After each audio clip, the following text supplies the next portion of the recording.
Okay, good morning, Tony. In these very unprecedented times of working from home, we can all see what our home offices look like. How are you this morning? Yeah, good morning, Andrew. Yes, well, thank you. Thank you. Good. Now, obviously, we're talking today because you've released an RNS. But first of all, you've been now, I think, CEO of Columbus for about 5 months only, and you've had just about everything thrown at you. I mean, you've had a general election, Brexit, the Woodford fiasco with small cap resources collapsing, and now you've got coronavirus. I mean, surely nothing else can come your way. But it's been a pretty tough 5 months, hasn't it? Yeah, well, fingers crossed. Things can only get better. But no, it's been interesting. I think I'm still excited about the opportunity and excited about the company and pleased to be involved. During this time, we've had the saffron well that we've been drilling, which has taken up a chunk of our time, which we'll talk about a little bit later. But we've also got our production. We've got a CO2 project.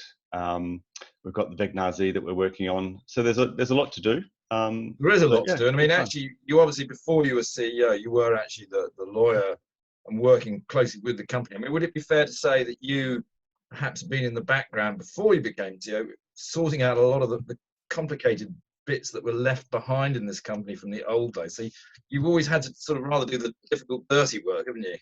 Yeah, I think that's fair enough. There was a lot of work to clean up. I mean, the existing management team has been on seat probably for 3 years now, so Yeah. almost 3 years. So we've done a lot. It's a difficult operating environment because of those factors that you mentioned. But we've got a good team, and I think we're working together to do that. So yeah, it's a difficult time, but everybody in the industry is facing it. We just have to be smart in how we operate and do it the right way. Well, it obviously is a difficult cut time because not only have you got coronavirus, but you've also had this oil price problem. Though, of course, Mm, hopefully over the weekend, yes. the OPEC or Trump, I think Trump will claim the credit, but it's probably OPEC that did it, Yeah. actually have come to an agreement to cut production quite significantly. So hopefully you'll see a bit of a recovery in the oil price. Let's turn to this Yeah. morning's RNS, where, I mean, I think, this RNS doesn't, at first sight, appear necessarily wonderful, but I mean, actually what you're doing is getting everything sorted out and making the company stronger. Is that a Mm. fair correction, a fair assumption? Yeah, I think that is fair. I mean, I don't think our shareholders will be surprised to see today's announcement. Won't necessarily be pleased to see it, but won't be surprised to see it, and probably, would be shocked if we didn't put something out like this. Mhm.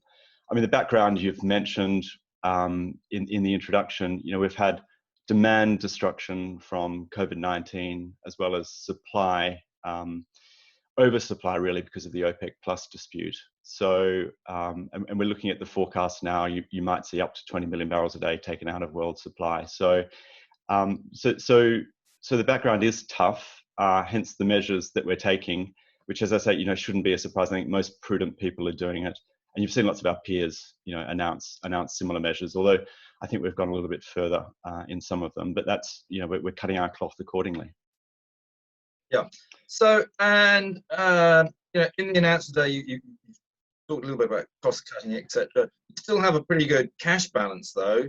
Obviously, that's been helped with the Lynn facility. I mean, Lynn, let's just talk through Lynn quickly because they've been pretty good to you. You've had a few facilities, and obviously, you took out this latest facility, just before you started the Yes. drilling, which probably was actually, I mean, in hindsight, you can look at anything and think it was good or bad, but at the time, it clearly was the right thing to do. I mean, to have raised equity or anything like that would have been a very dangerous thing in front of drilling. And actually, it was a very good Lind term sheet. So, I mean, you must be pretty pleased, even though right now, obviously, you're having to take it as equity rather than Yes. paying back as cash. Yeah, look, I think the Lind facility is doing what it's designed to do. So, we are sitting on 2.56 million in cash. That was the figure at the end of March, with some restricted cash of about 780,000.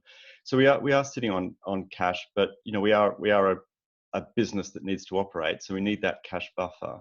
But the Lind facility is designed to help us in situations exactly like this, where you need to preserve your cash so you can pay in shares instead of cash.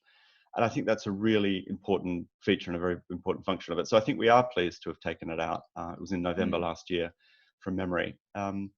So, and we're doing a similar thing with our contractor shares, which I know that some shareholders query the dilution effect of these measures, but really it is a balancing act, like most things, of getting the right balance between cash and stability and dilution. So we do think about it hard every time we do it, and we will continue to do so. We're shareholders ourselves, so we want to get the right mix, and we'll try and do what we think is best for the business.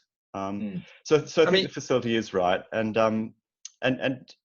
just to cut really, I guess, to the core of your question, sort of, what are we doing to minimize our costs at the moment? I mean, it's set out in the RNS. It's relatively straightforward, but it is worth pointing out that management will take 100% of their or won't take a cash salary at the moment. So we're taking that in shares, in effect, a extension of the existing executive share scheme that we have. Our employees have been very good, very cooperative, very responsible and prudent. They've agreed to take a 40% cut in their wages at the moment, on top of an additional 15% of our workforce that we made, we put on hold or temporary suspension for at least 3 months. So altogether, I think we're taking the right measures to keep the company stable during this difficult time.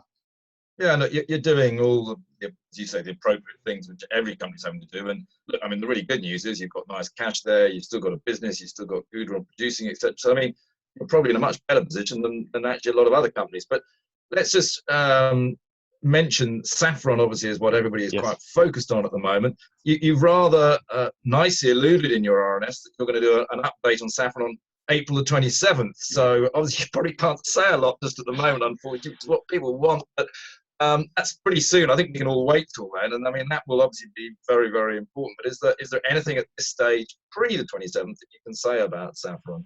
Yeah, it's been a long time coming, and we thank our shareholders for being patient.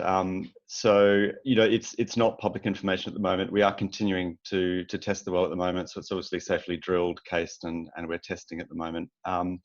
It's been a long time, so when we put out an update, we wanted it to be comprehensive, and we wanted it to be thorough, and we want to tell the story of the well and make sure shareholders understand exactly what we have and what we're going to do with saffron going forward.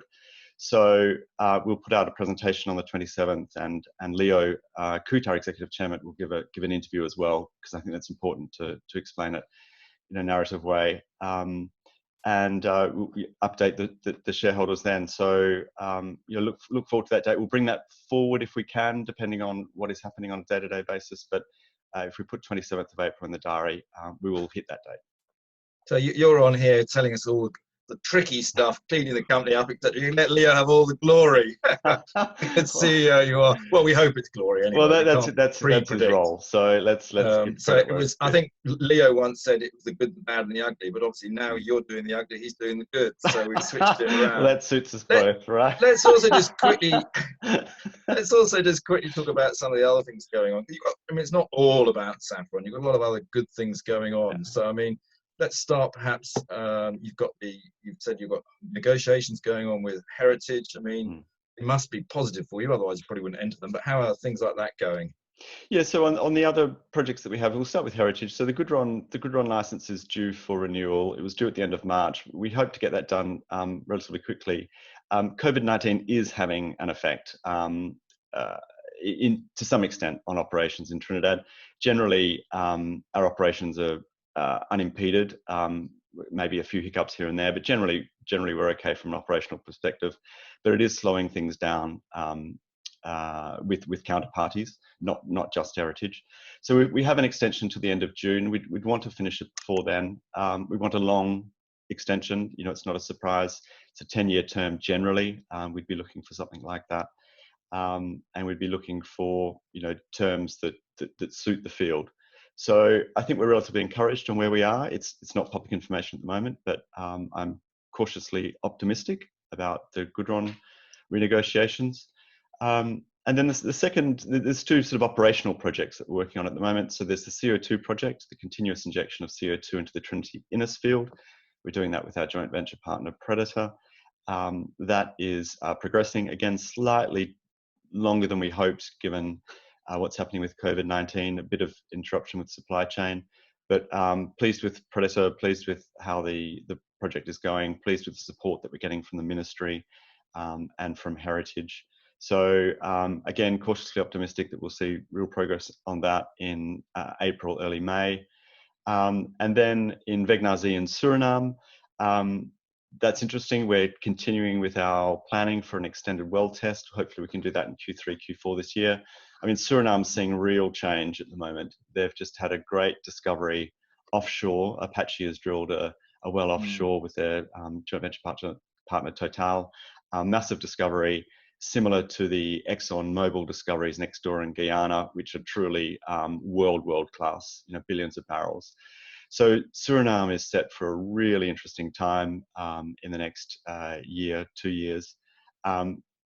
We really hope we can be part of that story. We deliberately got into Suriname at the time that we did, knowing that there was going to be offshore exploration. We're onshore, of course, but it all helps, and we hope we can help Stasoli, the state oil company there, maybe with some of their other existing fields that they have, so that we can grow in country there. So yeah, there's enough to do.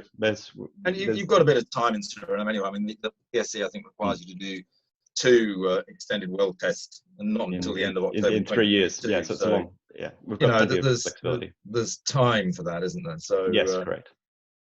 Yeah. So I mean, overall, I think actually it's although your shareholders have been somewhat long suffering. I mean, you must be, again, you mentioned earlier that you're very pleased with the support they've given you, and I think you have been very lucky. But obviously, Schroders and Mike Joseph, 2 very big shareholders. Correct. You actually have a very supportive retail shareholder base as well. You are quite popularly traded. I suspect that some of the gossip that flies around sometimes drives you insane. But I think that it seems to me that despite everything going on, it can't get much worse. And actually, putting in place a lot of what I described as very good measures to make the company into a strong position to then go forward. Would that be a fair summary? Yeah, thanks. I mean, I think we are trying to be very prudent in what we do. We're all invested in the company. We've mentioned this a number of times, but we are very invested as a management team. We want to see the company succeed. We're mindful of our smaller shareholders in particular. We're very thankful for the retail support that we have, and we'd hope to in the future build on that and involve them in the journey going forward. So we are keen to make it a big success, and we thank everybody for their support. Well, look, as you know, you're brokers at VSA Capital. We are highly supportive as well. I think some people forget that our recommendation, which is quite a high price, does assume success on Saffron. So I'm hoping on April 27th it will help our recommendation. Okay, Tony, well, really I'll leave that to Leo then, as we discussed. Very unfair. Really good to chat to you this morning. And look, these are very difficult times, so I appreciate you coming on. And fingers crossed for April the 27th. Oh, well, thanks very much, Andrew. Thanks for your help.